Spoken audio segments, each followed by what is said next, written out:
Hello. I want to share some of my favorite quotes with you today, and in most instances, I can credit the quote to the correct source. I apologize that there's one I was not able to verify before this recording. At any rate, there is a quote that I really enjoy that comes from Marianne Williamson in Return to Love. I first saw it when I was watching Akeelah and the Bee, when the character that played Akeelah actually read the quote from her tutor's wall. Nevertheless, it's our deepest fear is not that we are inadequate. Our deepest fear is that we are powerful beyond measure. It is our light, not our darkness, that frightens us.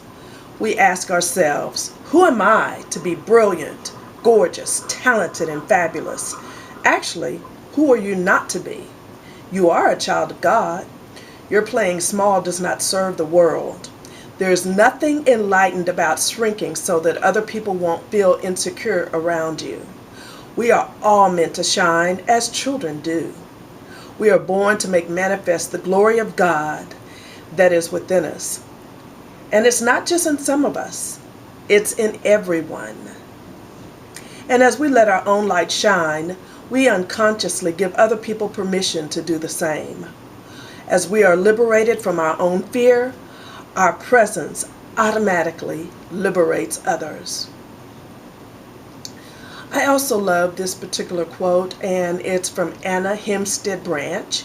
I had it printed on my business card several times through several press runs because I enjoyed it. It said, God made the clouds, the stars, and the birds, but he made not anything as beautiful as words. And because I love writing, I love reading, I love being a wordsmith, and I love being an advocate of literacy, I would love to tell you that I really find almost as much enjoyment out of words and what you can do with them as I do from watching a beautiful sunset or a majestic mountain or even a sunrise or seeing the beauty and individual uniqueness of a snowflake. Because with words you can do so many things. We have onomatopoeias, which are words that deal with sound.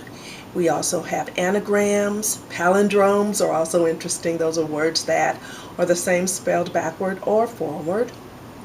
We also have lots of figurative language, metaphors, similes, analogies as well.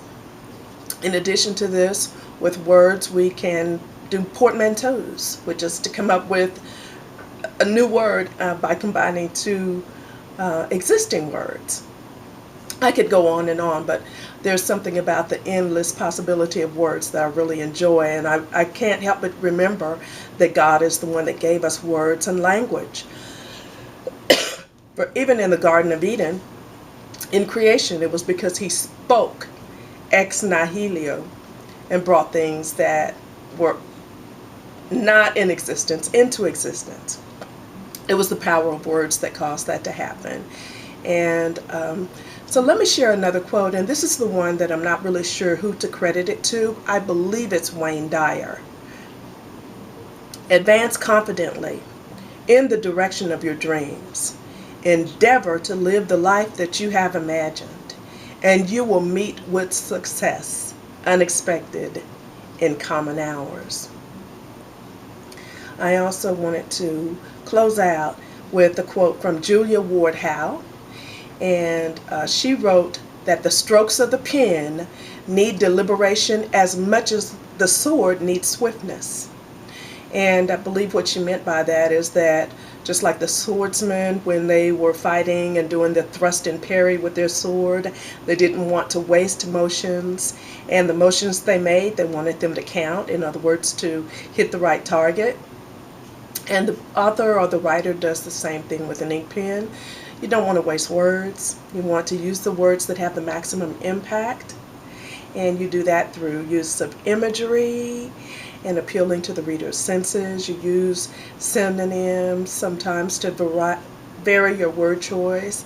You use all types of devices such as metaphors and similes, analogies, parallelism, all of these things that actually helps your reader to be more engaged with what you've written and to be able to comprehend it and perhaps summarize it later.